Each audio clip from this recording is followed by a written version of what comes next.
안녕하세요. 매일 한 문제 공부방입니다. 저희 공부방은 매주 토요일 밤 10시에 운영하고 있고요. 주요 내용은 기하입니다. 오늘은 벡터에 관한 내용 중 두 번째로서 벡터의 내적에 대해서 다루어 보도록 하겠습니다. 그 전에 간단히 위치 벡터의 성분 표시에 대해서 살펴보도록 하겠고요. 벡터의 성분이라고 하면 벡터를 이와 같은 형식으로 나타내는 것을 말하는데 벡터가 어떤 점과 같을 수는 없죠? 정확한 의미는 무엇인가요?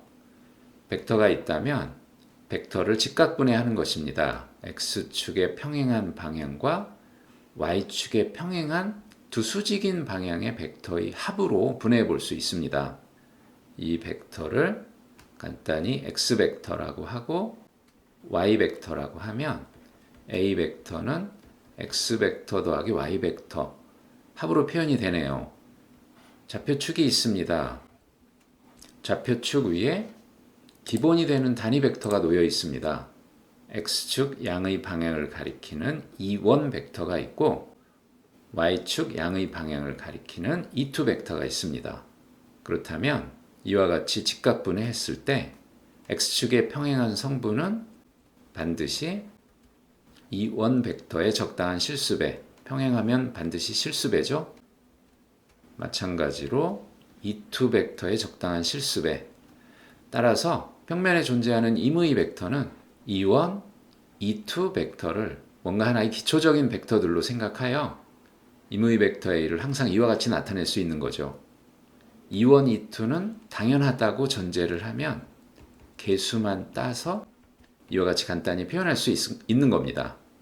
더 간단히 이해하기로는 임의 벡터를 그 시점을 원점에 옮겨 놓았을 때 끝점의 좌표다 라는 식으로 이해해도 상관없습니다.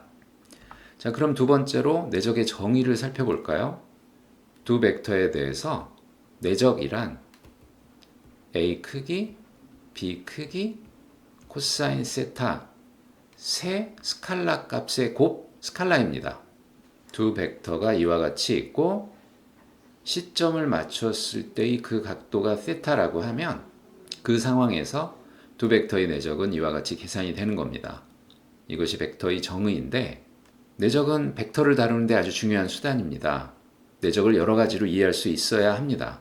크게 네 가지로 이해할 수 있어야 하는데 첫 번째는 방금 했던 이와 같은 정의입니다. 각각의 크기를 구하고 각도를 구해서 그 코사인 세타 값으로 내적을 구할 수 있죠.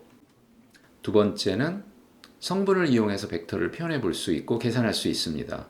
A 벡터가 A1, A2, B 벡터가 B1, B2라고 하면 A 내적 B 신기하게도 A1, B1, A2, B2 X 성분끼리의 곱, Y 성분끼리의 곱의 합으로 내적이 아주 간단히 정리가 됩니다.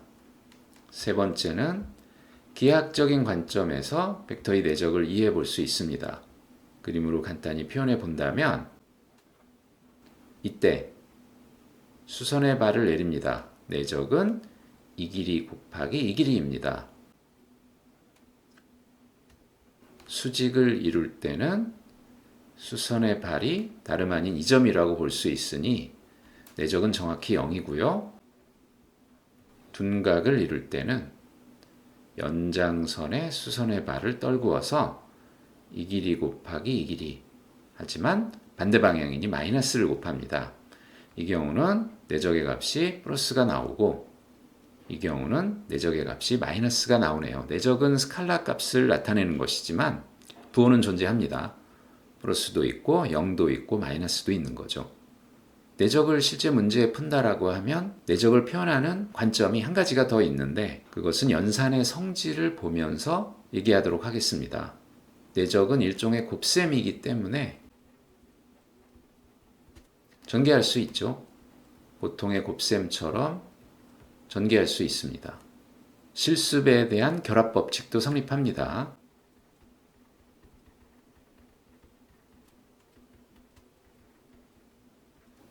간단한 성질들이라서 쉽게 기억할 수 있습니다. 이것을 이용해서 내적 문제를 표현하거나 변형할 때 사용할 수 있습니다. 그래서 내적 문제를 푼다고 했을 때의 관점 네 번째로는 연산으로서의 성질을 써라. 그러니까는 예를 들어서 AB 벡터, AC 벡터 내적을 하라. 뭐 이런 식의 문제에서 적당히 이런 식으로 분해할 수 있는 경우가 있습니다. AB를 AOOB로 쪼개서 분배 법칙을 쓰는 거죠. 특히 O가 원의 중심이고 B가 원 위를 돌아다닌다. 뭐 이런 상황에서는 원의 중심을 이용해서 벡터를 분해하고 벡터 연산의 성질을 쓰는 것이 내적 문제에서 아주 중요한 기술이 됩니다. 벡터 내적과 관련해서는 네 가지로 표현해 볼 수 있고 접근할 수 있다. 그것을 다시 한번 정리해 두시고요. 벡터의 크기를 계산할 때도 내적을 이용해서 문제를 변형하고 다룰 수 있습니다. 예를 들어서 벡터가 있고 그 크기는 절대값으로 나타내죠. 만약에 벡터가 성분으로 이와 같이 표현이 되어 있다면 말하자면 시작점이 원점일 때 끝점의 좌표가 이거다 라고 생각할 수 있는 것이니까 이렇게 표현됩니다. 하지만 내적과 연결해서 본다고 하면 중요한 관계식이 있습니다. 크기의 제곱은 자기 자신 내적, 자기 자신이 된다는 것. 그래서 예를 들어서 A 플러스 B 벡터의 크기 제곱은 바로 자기 자신 내적, 자기 자신을 할 수 있고요. 곱셈처럼 전개할 수 있습니다. 결국 전개하면 A 내적 A, 2A 내적 B와